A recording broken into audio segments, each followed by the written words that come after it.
നിങ്ങളുടെ ഇഷ്ട പരമ്പരകൾ എക്സ്ക്ലൂസീവായി സൺ നെക്സ്റ്റ് ആപ്പിലൂടെ തികച്ചും ഫ്രീ ആയി. ഇപ്പോഴേ ആപ്പ് ഡൗൺലോഡ് ചെയ്യൂ.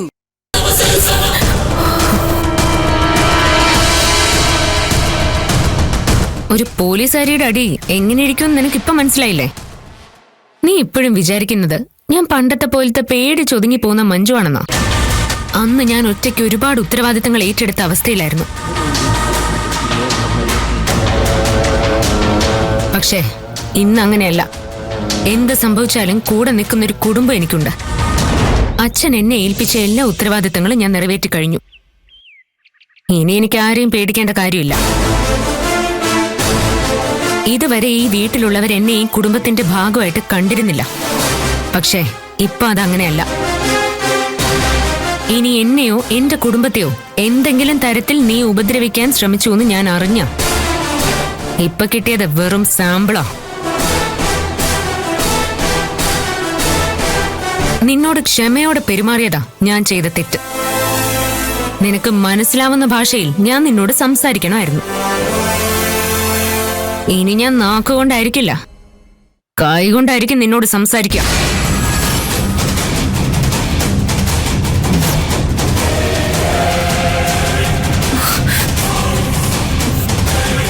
എന്തുപറ്റി ശാലിനി? എന്റെ കാല് തെറ്റി കാറിന്റെ ബോണറ്റിൽ തലയിടിച്ചു. മൊബൈലിൽ നോക്കി നടന്ന ഇങ്ങനെയൊക്കെ സംഭവിക്കും, അത് സ്വാഭാവികം.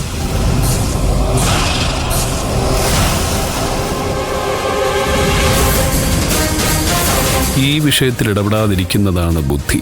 ഇത് ഇവര് തമ്മിൽ തീർക്കട്ടെ. ശാലിനിക്ക് വേറെ കുഴപ്പമൊന്നുമില്ലല്ലോ? ഹോസ്പിറ്റലിൽ വല്ലതും പോണോ? ഏയ് വേണ്ട, ഞാനിന്ന് ഇറങ്ങട്ടെ.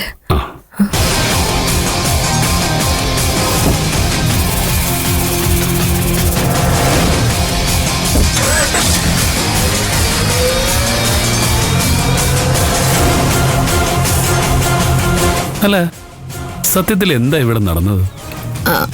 അവള് പറഞ്ഞത് തന്നെയാ നടന്നത്.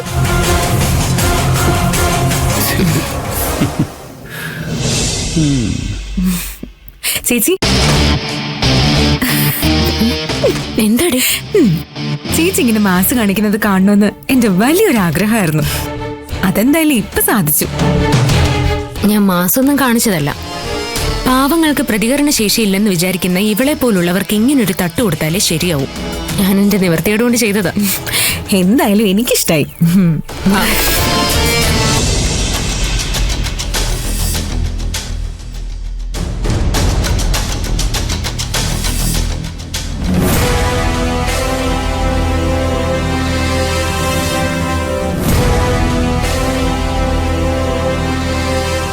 ശാലിനി നിക്ക്. ഞാൻ വിളിച്ചാ നിനക്ക് നിക്കാൻ പോലും പറ്റില്ലല്ലേ? അതിന് മാത്രം എന്ത് തെറ്റാ ഞാൻ ചെയ്തേ? നീ പറ.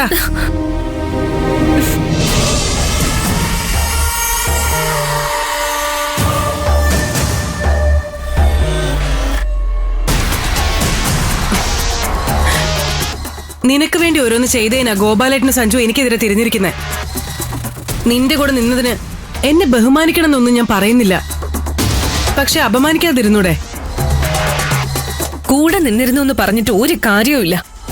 പാതി വഴിക്ക് വിട്ടിട്ട് പോയില്ലേ? ഞാൻ വേറെ എന്ത് ചെയ്യണമെന്നാ നീ പറയുന്നേ? ഗോപാലേട്ടനെ സഞ്ജുവിനെ എതിർത്ത് ഇവിടെ എന്തെങ്കിലും ചെയ്യാൻ പറ്റുമെന്ന് നിനക്ക് തോന്നുന്നുണ്ടോ? എന്നെ കൊണ്ട് എന്ത് ചെയ്യാൻ പറ്റുമെന്ന് ഞാനൊന്ന് നോക്കട്ടെ. നീ എന്ത് ചെയ്യാനാ? ഗിരിയെയും മഞ്ജുവിനെയും വണ്ടി ഇടിപ്പിച്ച് കൊല്ലാൻ നോക്കിയതുപോലെ എന്തെങ്കിലും ചെയ്യാനാണോ?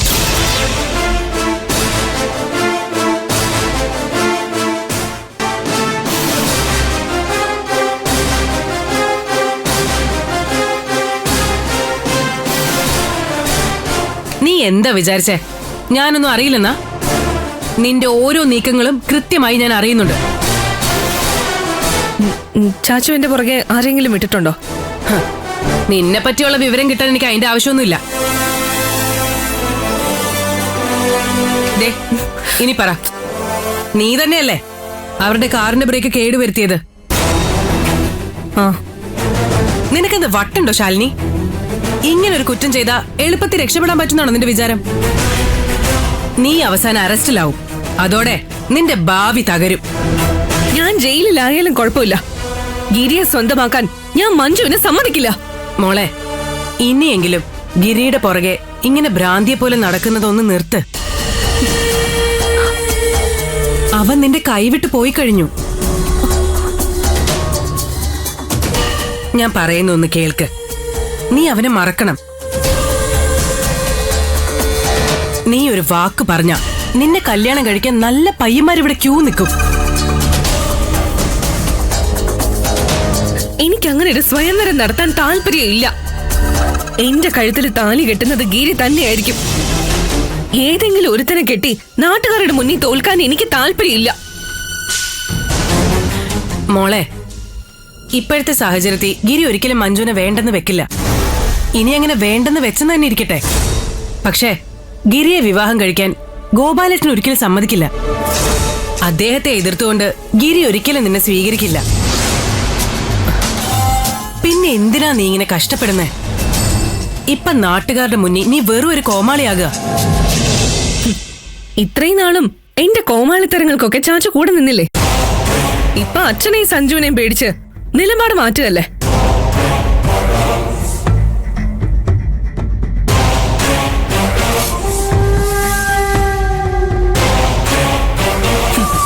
സാരമില്ല, എത്ര കഷ്ടപ്പെട്ടിട്ടാണെങ്കിലും ഞാൻ എന്റെ ലക്ഷ്യം കണ്ടിരിക്കും.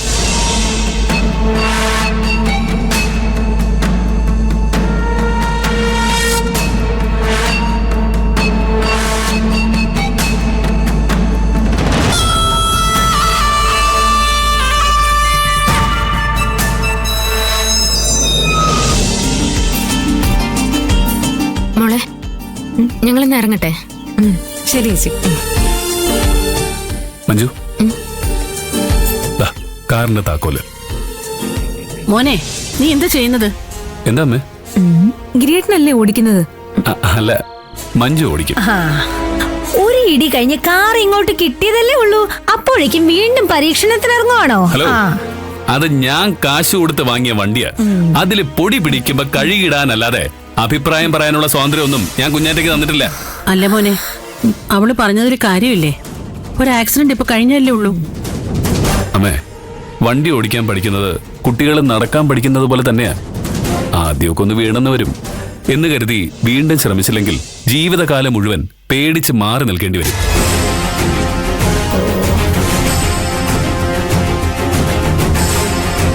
ദാ, നീ വണ്ടി എടുക്ക. വേണ്ട ഗിരിയേട്ടാ, എനിക്ക് നല്ല ടെൻഷനുണ്ട്. നിന്റെ ടെൻഷൻ വണ്ടി ഓടിക്കുന്നതിനെ കുറിച്ചാണോ അതോ ഇവരെന്തെങ്കിലും പറയുന്നതിനെ കുറിച്ചാണോ?